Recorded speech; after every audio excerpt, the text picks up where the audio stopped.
Bom dia, hoje 9 de setembro, sábado da 22ª semana do Tempo Comum. Estamos aí iniciando o nosso mês de setembro, né? Hoje é dia 9, o tempo tem corrido, mas esse mês é um mês particular, a igreja nos convida a rezarmos com a palavra de Deus, é o mês da Bíblia.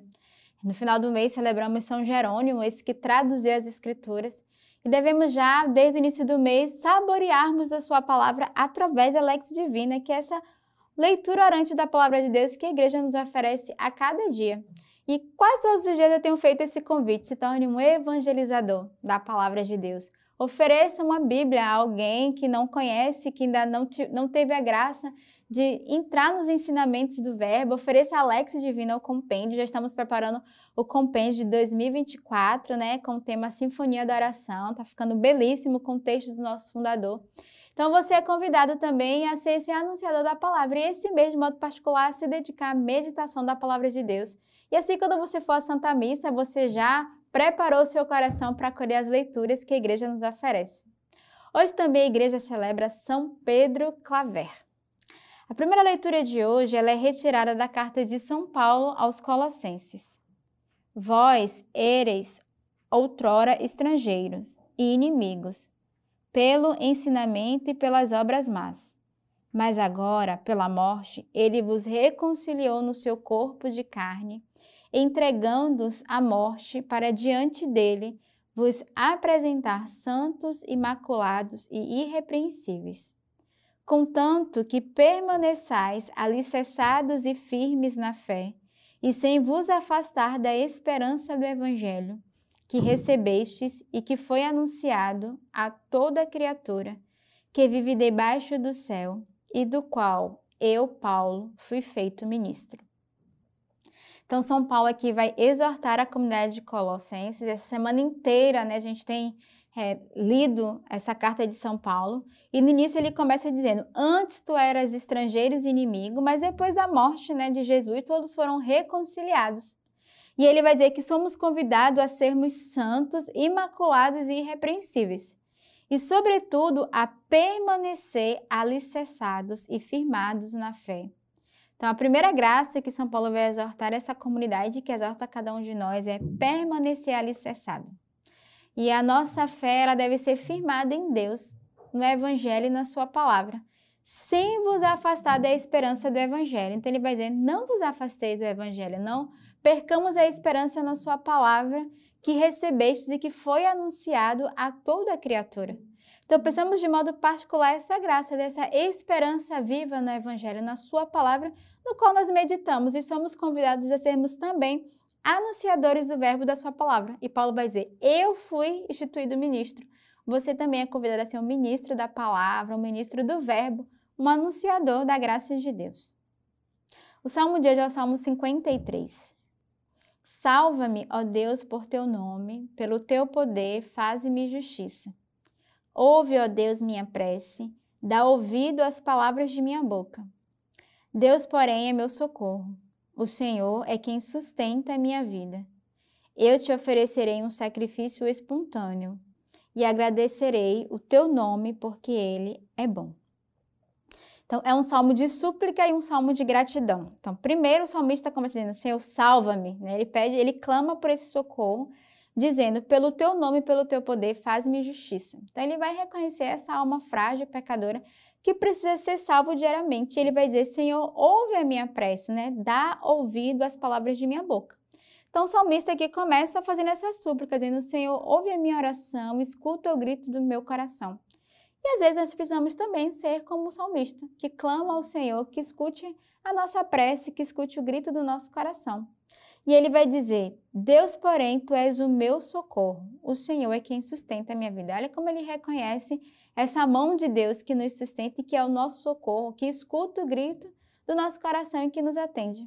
E aí depois ele vai dizer: como eu reconheço esse socorro, essa mão de Deus, eu te oferecerei um sacrifício espontâneo e agradecerei o teu nome, porque ele é bom. E aí o salmista vai dizer: eu vou entrar nessa atitude de gratidão, porque eu posso tocar diariamente nessa mão do Senhor que é estendida sobre nós e que a cada dia nos salva de nós mesmos, nos salva do nosso egoísmo, das nossas vontades, nos salva do nosso ego centrado em nós mesmos. E aí o salmista vai clamar esse socorro, mas ele, sobretudo, vai agradecer. E ele vai dizer, eu quero oferecer a ti, Senhor, um sacrifício. Nós podemos oferecer um sacrifício de louvor, né? Cumprir os nossos votos, porque o Senhor nos salvou. Tem um salmo que diz, né? Oferecerei um sacrifício de louvor, cumprirei meus votos, pois me salvaste, Senhor.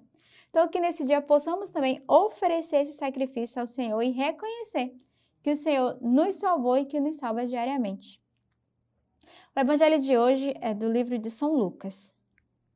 Certo sábado, ao passarem pelas plantações, os discípulos de Jesus arrancavam espigas e as comiam, debulhando-as com as mãos. Alguns fariseus disseram, por que fazes o que não é permitido em dia de sábado? Jesus respondeu-lhes, não lestes o que fez Davi, ele e seus companheiros quando tiveram fome? Entrou na casa de Deus, tomou os pães da proposição, comeu-os e deu-os aos companheiros. Esses pães dos quais só os sacerdotes puderam comer. E diziam-lhes, o Filho do Homem é Senhor do sábado.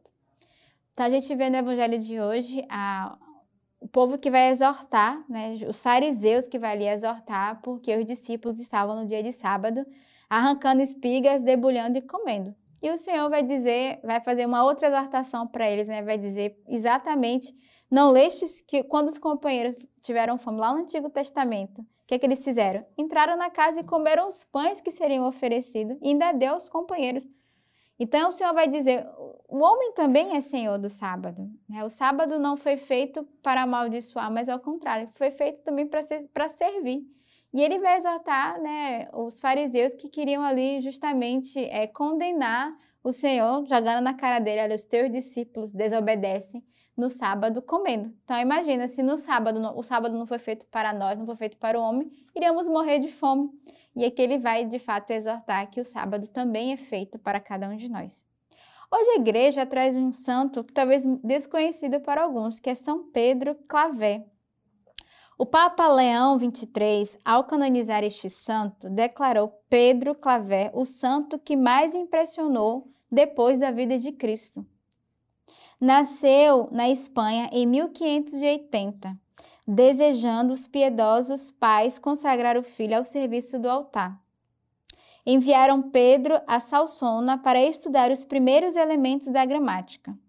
Com 15 anos, o bispo conferiu-lhe a primeira tonsura e aos 21 anos entrou na Companhia de Jesus em Barcelona.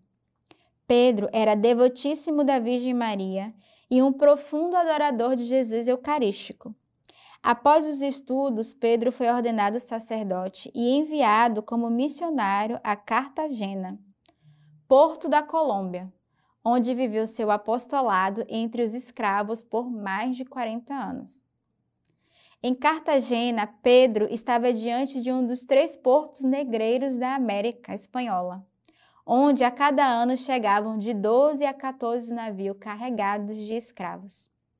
Os escravos trazidos ou roubados da África ficavam durante a viagem nos porões escuros do navio, que não tinham condições para abrigar nem seres humanos.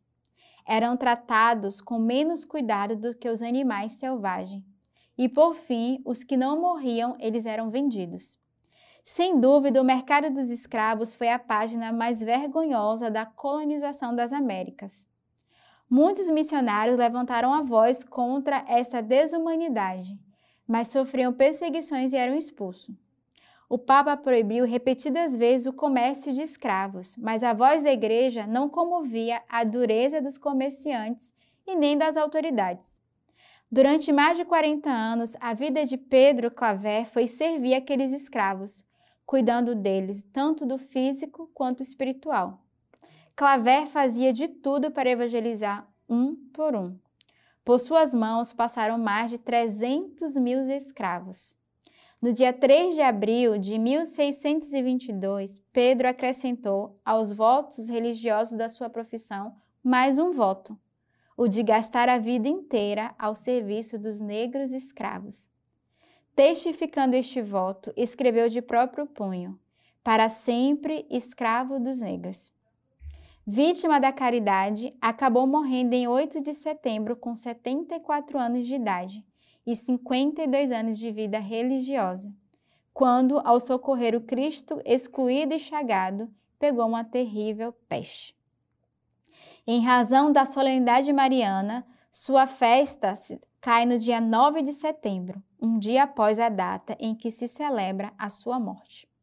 Então, peçamos ao Senhor a graça desse testemunho deste homem que deu a vida pelos negros, pelos escravos, e que foi esse homem incansável no serviço da evangelização e que acrescentou mais um voto, né? O voto justamente de gastar a sua vida inteira a serviço dos negros, a serviço dos escravos. Então, que hoje peçamos a intercessão deste homem de termos essa mesma radicalidade no coração para defender o povo de Deus, aqueles que são filhos de Deus, independente da sua cor, da sua raça, da sua nação, mas que possamos também ter esse mesmo amor e essa mesma radicalidade.